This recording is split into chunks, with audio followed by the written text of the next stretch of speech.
కేసీఆర్కు నోటీస్ అట. మేడిగడ్డ కుంగుబాటు కేసులో మరోసారి భూపాలపల్లి జిల్లా కోర్టు జారీ. తొలుత ఇచ్చినా అందలేదని మాజీ సీఎం తరపు న్యాయవాది. వచ్చే నెల 9వ తేదీకి విచారణ వాయిదా అంట. మాజీ సీఎం బీఆర్ఎస్ అధినేత కేసీఆర్కు జయశంకర్ భూపాలపల్లి జిల్లా కోర్టు షాక్ ఇచ్చింది.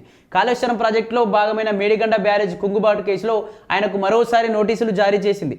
ఈ కేసు విచారణలో భాగంగా గతంలో పంపిన నోటీసులు అందలేదని కేసీఆర్ తరపు న్యాయవాది ధర్మాసనం దృష్టికి తీసుకురావడంతో ఈసారి పక్కాగా నోటీసులు పంపించాలని జిల్లా న్యాయవాదికి కోర్టు ఆదేశించిందట.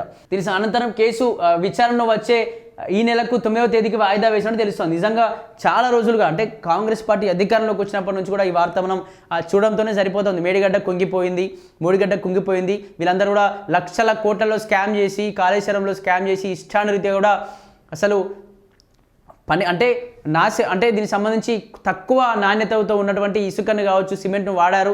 అంటే అందులో ఆ పెట్టినటువంటి పెట్టుబడిలో ఎక్కువ కూడా లాభాలు ఆశించడం కోసం, అందులో స్కామ్ చేయడం కోసం, వీళ్ళు లక్షల కోట్లు దోచుకోవడం కోసం, అంటే నెక్స్ట్ ఎట్లయినా మా ప్రభుత్వం రాదు, ఇప్పుడే మేము దోచుకుంటాం అనేటువంటి పద్ధతిలో వీళ్ళు లక్షల కోట్లు దోచుకున్నారని చెప్పేసి కాంగ్రెస్ పార్టీలో ఉన్నటువంటి నాయకులు పదే మాట్లాడుతూ వస్తూ ఉన్నారు.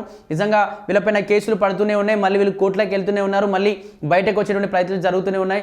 కోర్టుకు వెళ్ళినప్పుడు కూడా వీళ్ళకు ప్రజలందరూ సపోర్ట్గా ఉంటున్నారు తప్ప ప్రజలు కూడా ఎవరు కూడా వీళ్ళని వ్యతిరేకించట్లేదు. ఎందుకంటే సరైన ఆధారాలు కాంగ్రెస్ పార్టీ ప్రభుత్వం బయట పెట్టట్లేదు కాబట్టి ప్రజలు కూడా ఆదరణ తగ్గట్లేదు.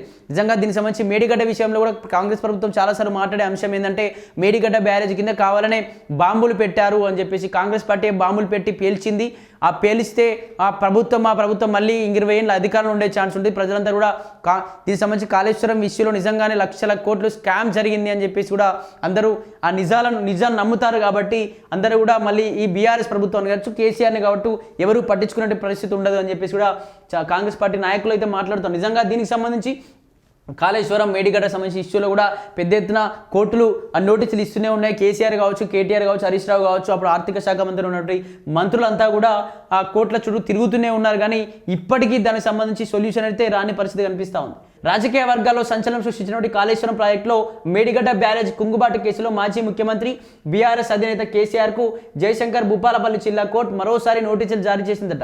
ఈ కేసు విచారణలో భాగంగా గతంలో పంపిన నోటీసులు అందలేదని కేసీఆర్ తరపు న్యాయవాది ధర్మాసనం దృష్టికి తీసుకెళ్లారు. దీంతో ఈసారి పక్కాగా నోటీసులు పంపాలని జిల్లా న్యాయవాది కోర్టు ఆదేశించిందట. మేడిగడ్డ బ్యారేజ్ నిర్మాణంలో జరిగినట్లుగా చెబుతున్న అక్రమాలు, నాణ్యత లోపాలపై దాఖలైన పిటిషన్ను విచారించిన కోర్టు తదుపరి విచారణను సెప్టెంబర్ 9కి వాయిదా వేసిందట.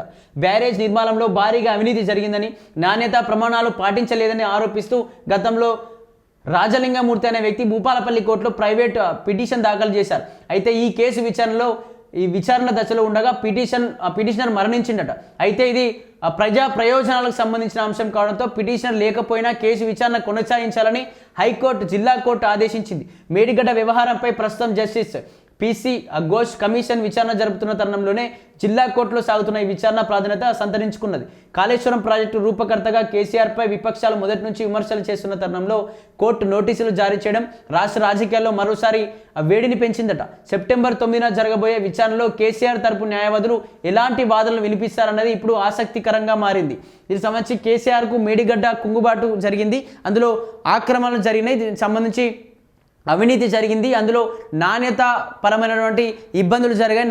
ఏదైతే సిమెంట్ కావచ్చు, ఇసుక కావచ్చు, ఇవన్నీ కూడా అసలు ఆ కల్తీతో మొత్తం కూడా పెద్ద ఎత్తున లక్షల కోట్లు దోచుకోవడం కోసం మాత్రం తక్కువ పెట్టుబడితో అంటే నాసిరకమైనటువంటి ఇవన్నీ కూడా వేశారు. కాబట్టి ఖచ్చితంగా వీళ్ళందరినీ శిక్షించాల్సిందని కాంగ్రెస్ పార్టీ పదే మాట్లాడుతూ వస్తుంది. ఒకసారి భూపాలపల్లి కోర్టులో ఒకసారి ఆ నోటీసులు పంపిస్తే అవి మా కేసీఆర్కు అందలేదు, మా పిటిషనర్కి అందలేదు అని చెప్పేసి వాళ్ళ కేసీఆర్ తరపు న్యాయవాది కూడా మాట్లాడినట. లేదు ఖచ్చితంగా ఇప్పుడు అందాల్సిందే అని చెప్పేసి కూడా ఈ కేసు సంబంధించి 9వ తేదీన వాయిదా వేసినట్టు తెలుస్తుంది. ఏదైతే ఈ మేడిగడ్డ కేసులో కాళేశ్వరంలో లక్షల కోట్ల స్కామ్ జరిగిందని చెప్పేసి ఏదైతే భూపాలపల్లి అదే ఆ ప్రాంతానికి సంబంధించినటువంటి వ్యక్తి రాజలింగమూర్తి అనేటువంటి వ్యక్తి మొదటిగా పిటిషన్ వేసిండు. అప్పటి నుంచి ఈ ఉద్యమం అయితే ఇప్పటిదాకా కొనసాగుతూ ఉంది. ఆ పిటిషన్ వేసిన వ్యక్తి కొన్ని రోజుల్లోనే రోడ్డుపైనే కొంతమంది వ్యక్తులతో ఘోరంగా చంపేయబడడం కూడా నిజంగా సంచలన వార్తగా మారింది. కావాలనే బీఆర్ఎస్ పార్టీ చేసి ఉంటుందని చెప్పేసి కాంగ్రెస్ పార్టీ పదే వాయించింది. అంటే వాళ్ళే చంపేసి ఉంటారు, కాళేశ్వరంలో స్కామ్ను బయటపడతా ఉంది కాబట్టి అతను స్కామ్ బయట పెడతా ఉన్నాడు కాబట్టి కావాలని చంపేసి ఉంటారు అని చెప్పేసి ఆ గండ్ర వెంకటరమణారెడ్డి కూడా అంతకుముందు ఆ కేసు విచారణ కూడా వెళ్ళి వచ్చిన పరిస్థితి చూస్తాం. అతనే చేపించుంటాడని చెప్పేసి ఆ భూపాలపల్లికి సంబంధించినటువంటి ఆ గండ్ర వెంకటరమణ బీఆర్ఎస్ పార్టీ నాయకుడు కూడా అందులో ఇన్వాల్వ్ అయి ఉన్నాడు అని చెప్పేసి కూడా పెద్ద ఎత్తున అతనిపై రకరకాల సోషల్ మీడియాలో కావచ్చు వార్తాపత్రికల్లో ఎక్కువగా వచ్చిన ఆ తర్వాత మళ్ళీ ఆ చనిపోయిన తర్వాత ఇప్పటివరకు కూడా మళ్ళీ అతని పేరు రాలేదు. మళ్ళీ ఈ రోజు ఆ కేసు విషయం వచ్చినప్పుడు మళ్ళీ ఆ చనిపోయిన రాజలింగమూర్తి అనేటువంటి పేరు బయటకు వచ్చింది. నిజంగా అతన్ని ఎవరైనా చంపేశారా, అతనే చనిపోయాడా, అసలు ఏం జరిగింది అని చెప్పేసి దానిపైన కనీసం ఈ ప్రభుత్వం అంటే ఆ ప్రభుత్వంలో వాళ్ళు పట్టించుకోకపోయినా, ఎందుకంటే స్కామ్ చేశారని చెప్పి కాంగ్రెస్ పార్టీ మాట్లాడుతుంది కదా, మరి ఈ ప్రభుత్వమైన మరతలు ఏ విధంగా చనిపోయాడు, ఎందుకు చంపేశారు ఏంటి అని చెప్పేసి వాళ్ళని అరెస్ట్ చేయాలా ఏంటి, అందులో ఎవరెవరు ఇన్వాల్వ్ అయి ఉన్నారు, పార్టీలు ఇన్వాల్వ్ అయి ఉన్నాయి, మరి ఎందుకు ఈ విధంగా మాట్లాడలేకపోతున్నాయని చెప్పేసి కూడా మరొకసారి దీనికి సంబంధించి ప్రభుత్వం కూడా ఒక్కసారి చూడాల్సినటువంటి పరిస్థితులు అయితే ఉంటాయి.